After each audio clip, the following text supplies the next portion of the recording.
Hey, everybody, and welcome to Learning from Smart People. I am your host, Rob Oliver, and I hope that you are having a wonderful day wherever it is that you happen to be across this immense globe that we live in. Let me just say that sometimes you find out about somebody, and my next guest, my guest today is Sarah Long. And I have to just kind of give you a quick backstory on this because Sarah contacted me about what she was doing. And I was like, this is so intriguing. I've got to have her on the show, and we've got to figure out how to make this work. So Sarah Long is the Chief Financial Officer for the state of West Virginia, who recently became a published author. So first off, let me just say, Sarah, welcome to the show. Thank you so much for having me on, Rob. I appreciate it. No problem at all. And so let's just kind of start with the backstory here. Okay, you became a published author. Tell us about your book. What's your book about? Because I think this is fascinating. Well, the book is titled College Cooking 101 Fast Food Without a Kitchen. And it came about when my daughter went away to a large out of state university and did not like the food. So she needed to start cooking in her dorm room. And of course, there's no stove or oven in a dorm room. So I started trying to think creatively about how she could cook in her dorm room. I started sending her texts and emails. And then I started thinking, then COVID hit, and I started thinking, maybe I could make this into a book. Maybe this is a book. And told a couple of friends about it, and they said, yeah, I'd love a copy of that book. I think I'm interested in that. And so that's how it came about. And I should say, too, I should back up and say that when I had this problem that she needed to start cooking in her dorm room, I looked on Amazon to just buy a book to solve this problem. Sure. And there are some college cookbooks out there, but none without a stove or an oven in a dorm room. They're all like apartment living. Right. So I felt like this was a unique niche where there wasn't a book that filled that space. I love the concept. Because, okay, the joke about college food is that there are always two complaints about college food. Number one, it's terrible and nobody likes it. Number two, they don't give you enough, which kind of I find to be a little bit of an oxymoron. If you don't like it, why do you want more? But at the same time, what you're saying is, okay, let's be creative about this. Let's figure out a way that if you can't find what you like, then let's figure out a way for you to get something that's going to get you through this, and it makes do with what you have available. I love that idea. So, let me just ask her, what are some of the fun things that she's been able to make in her dorm room that are easy enough, but are also kind of good. They're enjoyable to eat and maybe even possibly healthy. Okay, and let me tell you a quick story first. It kind of reminds me of I have a family friend who went to school in the early '80s before microwave popcorn, and everybody took a popcorn popper to college back in the '80s, and she used to make grilled cheese sandwiches in this microwave popcorn in this popcorn machine. And so that kind of started thinking me of how can you get creative with what you have, which is what she did. Took a popcorn popper, made grilled cheese. So there's a Keurig machine, and almost everybody has a coffee maker, something that you can get hot water from, whether it's a teapot, a Keurig machine, just a regular coffee maker. And so there are tons of things you can make just with hot water. There's soup, jello, instant mashed potatoes, stovetop stuffing. I mean, there is a huge list of what you can do just with hot water. So think about, what can you do with what you have, Right. and get creative with what you have. So, okay, I think that's a really important life lesson for college kids to get about being creative with what you have. And listen, I wasn't even thinking in this direction, but you've got me started. Okay, listen, I'm a person with a disability, right? I've got some major limitations in my life, but when I look at what I have available, it's how can I be creative with the skills and abilities that I have to be successful and to move forward. And you're teaching these kids, and I mean, I've got two freshmen at Duquesne University, so I'm allowed to call them kids, I think. But you're teaching these kids to say, okay, instead of focusing on what I don't like or what's not enjoyable or what I'm having a problem with, say, okay, how do I solve this problem, and how do I do it using just the things that I have? And I'm not complaining and saying the cafeteria needs to change their food. I'm saying I'm going to address the problem, and I'm also not wishing that I had a full service kitchen, which would have been nice, but to say, okay, I'm going to learn how to solve problems with the things that I have readily accessible. That's a phenomenal lesson. Thank you for sharing that. Thank you. I think, but back to your original question though, what kinds of things can you make that are healthy? And I think the first thing you start with is a microwave. My daughter had a microwave in her room. A lot of the dorm rooms do, or you can rent one. A Okay. lot of times they come with a fridge. There's so much you can make in a microwave: eggs, omelets, and you can make them in a mug so that they're circular and they go great on an English muffin or bagel. Take them to class. Okay. Yeah.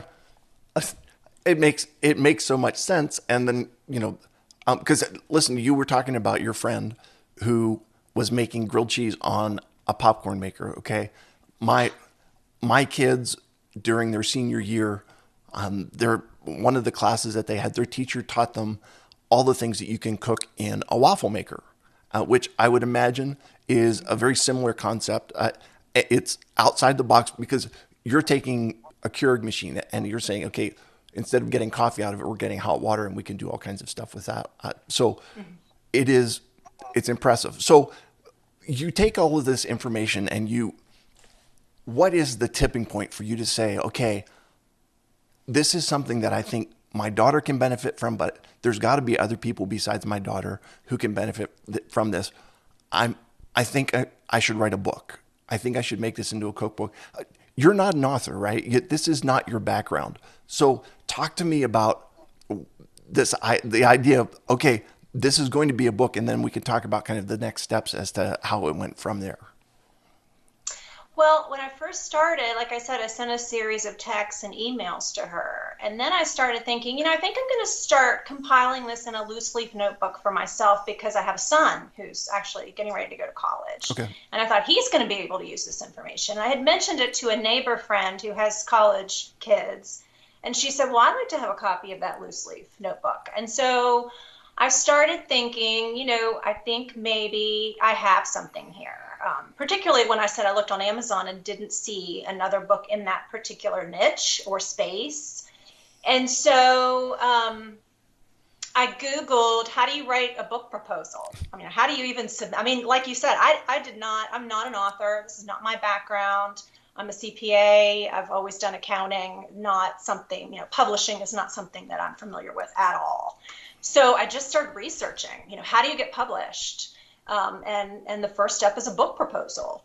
And I have taken several marketing classes Okay. with my business background. So I do know that you need to market yourself, market your book, and how you do that and how you frame that. And so I wrote this book proposal, which is essentially just a marketing piece. You market yourself and the book, and sent it to about 50 publishers that I found online that would accept. There's a lot of publishers where you have to have an agent. Right. But I decided, I'm a first-time author. I'm just going to do this directly to publishers. So I sent this book proposal to about 50, and I ended up getting 3 contracts back. That's awesome. And I think that it's really cool. You're doing the research and you're finding out that it's not easy, but it's not super complicated either. Or where would you say in the continuum that it is that, because you did a lot of research. 50 is a lot of publishers to find. That's a lot of proposals. And additionally, like 3 out of 50 doesn't sound like a super high success rate, but you only need one, right? Right. And I think getting published at all, where, traditionally published. I mean, Right. certainly you can get published if you pay for a book yourself, but I wasn't willing to do that. I thought, I'll just keep my loose leaf notebook if I have to do it myself. I definitely want to go with a traditional publisher who's going to pay for marketing and the book cover and all that. I wasn't willing to front a bunch of money Sure. to do this. So that was what I was looking for. Good. I love what you're doing, okay? Because what you're saying is I see a problem and I'm looking for the solution, and where I can't find the solution, I can actually be the solution to the problem, which is great. I'm assuming though, then you're encouraging other people to say, listen, as you're out there, anybody can do this, right? Writing a book is something that everybody has the potential to do. Do you have encouragement for people that are, because everyone, you hear somebody and they tell their story and you're like, you should write a book. What is it that goes into a book proposal and creating a successful book proposal? Do you have any tips or suggestions for how to do that? I think that the most important thing is you have this creative piece that you've written, more maybe on the artistic side, creative, but then you have to think from a business perspective on the other side. Okay, is this marketable? Is this something that a publisher would want to take on and be able to make money from? So Right. there's I think two sides to that. Is you have to look at the marketability and the salesmanship of the product too. Yeah. And there's another piece to it. Just for you, I'm thinking about, you can get the statistics out there that say there are this many incoming college freshmen every single year. And there are every school has dorms, and you can talk about the number of kids that are leaving home and are going to be living in a dorm, and you've got the statistics for a ready-made audience to say, okay, this is who it is. And, especially then the question becomes, who is your target market? And maybe you can help identify this.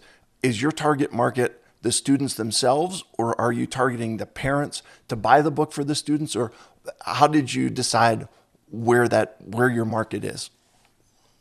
I think both, but in particular, the focus of the target market has been the parents. Typically, they're the ones with the pocketbooks, Right. that are going to be purchasing the book. Yeah. And Not always, but sure. Well, okay. And in that, you want to take care of your kids, right? And so, right. have you heard of Insomnia Cookies?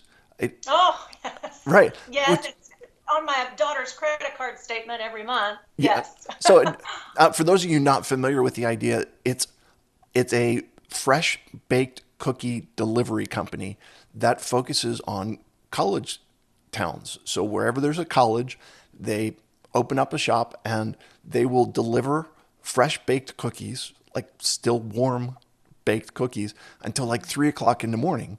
So if you're having a late night study session and whether it's the student ordering it for themselves or the parents saying, like, I'm thinking of my child, I want to do something special for them. So this is the same concept of what you're working on, to say, as a parent, when my child begins to say, or my fresh my freshman or sophomore or college student says, I can't stand the cafeteria food, that becomes your target market, because they have the interest, they have the desire, and they have the pocketbook, which is, I think, is a very important thing, because now you know where to market that. And I've had a number of marketing experts on who then say, okay, now that you know who your target market is, that defines where you do your marketing, right? So if you're going after parents of college age students, you're not going to market to them on TikTok. That's where you might find the college students. So interesting. I love it. So do you have any suggestions for people then who are kind of think, I would love to do something like this, but I don't know what problem to solve or what to write about? Or how can you help people kind of identify what niche to fill? I think you just have to have a problem and then not have a solution. Okay. Whatever that is, whether it's related to your kids or your job or your house or whatever that problem is. What do you not know how to do? Do you not know how to fix something? Do you not know, what is something that you wish there was just an easy solution to? And I mean, that would be like a nonfiction type Sure. book. Yeah. And yeah, I was going to say nonfiction and fiction are obviously two very, very separate areas, because one is kind of what appeals to you and what, fiction is kind of if what you like, but nonfiction is more, it's solving the problem that faces you right head on. So we talked a little bit about this, but as you are developing that marketing plan, that's, I guess, kind of writing your book proposal is the beginning of developing that marketing plan. Is that right? Right, right. Part of the book proposal would be what are the other books in the space? How is yours different? And then how do you propose to target, like you said, the market that you're looking at, and how do you intend to reach those? And how can the publisher kind of help you connect the dots? Sure. Um, do you do any creative marketing? And I realize you've got a full-time job, so I do. so, but I'm wondering about other ways in which you can do some creative marketing. I just like I'm imagining, at orientation at West Virginia University, that if there's you sitting at a table with a Keurig machine and serving hot soup to people, or as a marketing way for the book. But are there ways that you're able to do that marketing and kind of have fun with it and be creative? Well, I think COVID's definitely put a wrench in some of the in-person orientation type events. That was initially my thought as well, was go where the prospectives or the prospective parents and students would be, Right. and try to reach them. But right now, that's probably not an option. One thing I've done that's been really successful, that's kind of surprised me, was I'm in these Facebook groups for the universities where my kids attend. So my daughter goes to an out-of-state university. My son's getting ready to go to West Virginia University, and there are Facebook groups for the parents. Right. And so I posted in those groups, hey, this, not sure if this will help anybody, but I've written this book, and the response was overwhelming. I mean, all these people commenting and messaging me, and yes, ordered the book. Oh my gosh, that's exactly what I wanted. And that really kind of surprised me, because I really wasn't thinking that I would sell hundreds of copies that way. Sure. But that's how it turned out. That's awesome. And so, is the book? I'm assuming the book is available, obviously, online. Is it in bookstores as well? It is. It is. It's in nationwide. You can get it online, Amazon, Walmart, Barnes and Noble, but it's also available in stores as well nationwide. That's cool. All right. So the reason I wanted to highlight that is what we're talking about here is the story of a first-time author who who doesn't have a history as an author, who is writing a cookbook, is not a chef, and is able to take all of that adversity and end up in a place where you've written a book that is traditionally published and is available online and nationwide. It's a fantastic story, and it should serve as a way to encourage other people who are out there who are writers. And listen, I'm a writer too. I've written 2 autobiographical books, and I chose to self-publish mine. But it's that encouragement. Everybody is out there now. I'm thinking about it from a different perspective, and that is, you were doing this as a way, kind of as a service to your daughter. What about people who are thinking about doing a book as a way to market their business? Do you have any thoughts about, identifying the need that your business serves, or helping to market your business by doing a book? What do you think about that? I think you have to think again, you have this piece, but look at the flip side of it. How is this going to be marketable, and why would other people want your book?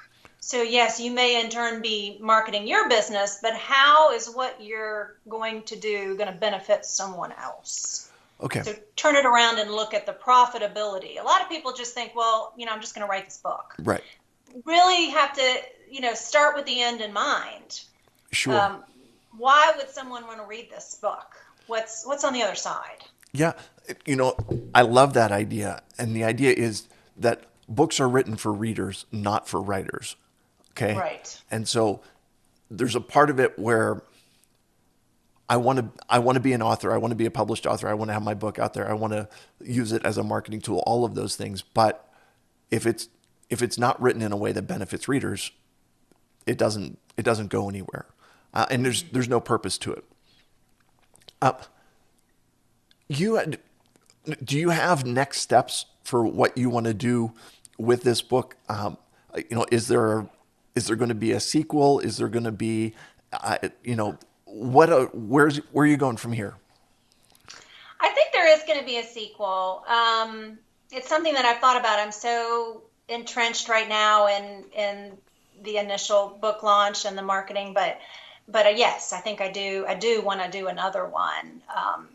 And like you said, this is more of a part-time thing. I do have a full-time job, so it'll be something that I kind of intersperse in my Sure. life. But yes, I do. I've really enjoyed being an author, and it's really been fun. Something different than, in our lives. I think we have to spice it up a little bit. Being an accountant, certainly I enjoy what I do, but it's kind of nice to have some spice to life and do something just completely different. Yeah.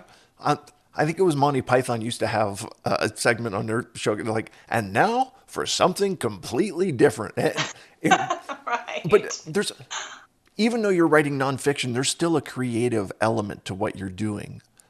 That, okay, please don't be offended as an accountant, and all of the accountants out there that are listening. Accountancy is kind of cut and dry, and Uh-huh. there's not a whole lot of room for creativity in there. And when you are creative, it generally is against the principles of accounting, I feel like. Right? But what you've been able to do is find a creative outlet. Mhm. And in that, be of service not just to your daughter and to your son eventually, but to be of service to others. I love that. How do you kind of have that eye for opportunity, or to be looking to the future, to be looking to what's going on around you, to see needs? Like, how do you develop that concept in yourself, and how can you encourage others with that? I think again, it's looking for something that isn't there and realizing it's not there and thinking, maybe I'm the one that can fill that void.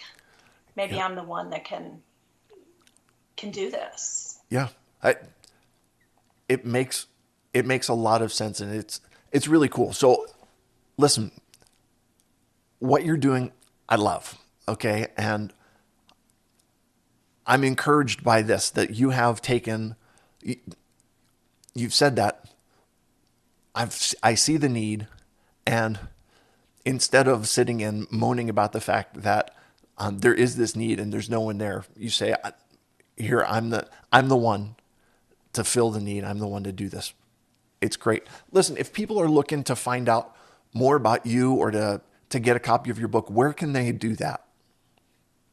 Well, it's available on Amazon, Barnes& and Noble, Walmart.com, several other bookstores throughout the United States, online and in person. And I have a Facebook page. It's Sarah with an H, and then my middle initial is H, so it's two H's. Okay. Sarah H. Long Author. .com is my website. Facebook, it's Sarah H. Long Author as well. Okay. And then I have an Instagram. It's College Cooking 101 Book. Okay. And then, of course, Twitter is Sarah H. Long 1. Okay. And I will put links to all of those things down in the show notes, so that people can get a hold of you and grab the book. And I would encourage them, if you've got college age kids, this is fantastic. If you know someone who's got college age kids, this is great. And it's an encouragement to all of us that when you see a problem, go out there and see what you can do to solve it. Sarah, we have come to 3 questions to establish your humanity. Are you ready for these, my friend? I think I'm ready. All right. Try me. Wonderful.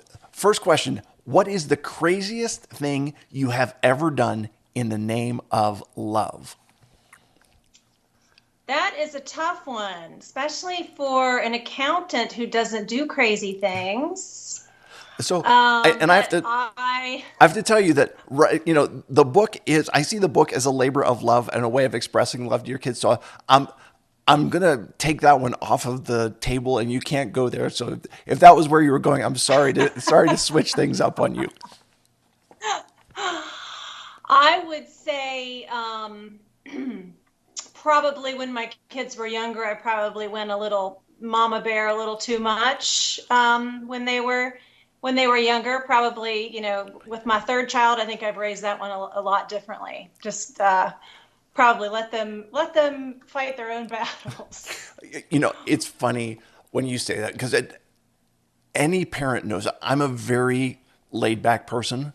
But if there is one thing that you can do to get me like riled up and ready to fight in an instance, it is mess with my kids. And so, yeah, and it's also, I also think it's really funny when you talk about how your youngest kid gets away with things, your youngest child Mhm. is raised differently. And you kind of, your first child help you work out what is important as a parent. And by the time that you get to the third kid, it's just a slightly different experience. So very cool. Absolutely, 100%, All right. 100%. So what is your favorite movie? Favorite movie. I love Christmas movies. Probably just about any Christmas movie. I love Christmas Vacation. I mean, that has to be watched every year Yeah, for sure. I okay. I'm going to tell you, I completely agree. Christmas Vacation is one of the all-time classic movies, and it kind of it surpasses its time because it's an it's not a new movie, but the Yeah. experiences that are there, and just from a personal note, my very best friend growing up, there were three of us that were best friends: me, my friend Mark, and my friend Dave. Mark lived literally across the street from me, where I am right now, for a number of years. He and his wife were there. And every year it was a tradition that our families would sit down and watch Christmas Vacation together. And it was one of those things that the family said it wasn't the same unless Mark and Rob were giving you all of the lines before they ever happened because we had memorized the whole thing. And so sadly, he passed away from prostate cancer several years ago. But I Oh, feel that it's there's a tribute to him when it's Christmas time and we get together and we watch the movie. And I feel like I've got to make the quotes for both of us, which is cool. But I completely agree that Christmas Vacation, it's a must watch tradition. All right. I love it. Yeah. All right. Last question for you. When it comes to non-American foods, okay, and I don't know if foreign foods is the politically correct word or not, but what is your favorite non-American cuisine? I would say anything Italian, lasagna, manicotti, spaghetti with meatballs. Love it. I'm not Italian, but I maybe there's some in the family line there because I love it. Yeah, I think that for me, I'm not Italian either, but I think I have Italian taste buds because I really enjoy Italian food. So you're down in Charleston, West Virginia, right? And is there hmm a good Italian place in the area for you? There is. Fazio's is a locally owned Italian restaurant here that's very, very popular. It's wonderful. Excellent. And so when Sarah Long is going to Fazio's, what are you ordering? Definitely the manicotti with garlic bread for sure. I, what is it about Italian place? Like the bread is just phenomenal. Yeah, sometimes you can Yeah. make a meal on that itself. Listen, Sarah, thank you so much for being on. I really appreciate you being here. For all of you that are out there, if you have college age kids, if you know someone who has college age kids, this is this is a fantastic idea. The book is wonderful. I would encourage you go get the book. And if you need to figure out where it is, check in the show notes. We'll have links to it there. And Sarah, thank you for being on. To all my listeners, thank you for being a part of this. It is you that make this truly a worthwhile endeavor. And I remind you, as always, that when you stop learning, you stop living. Have a great day, everybody.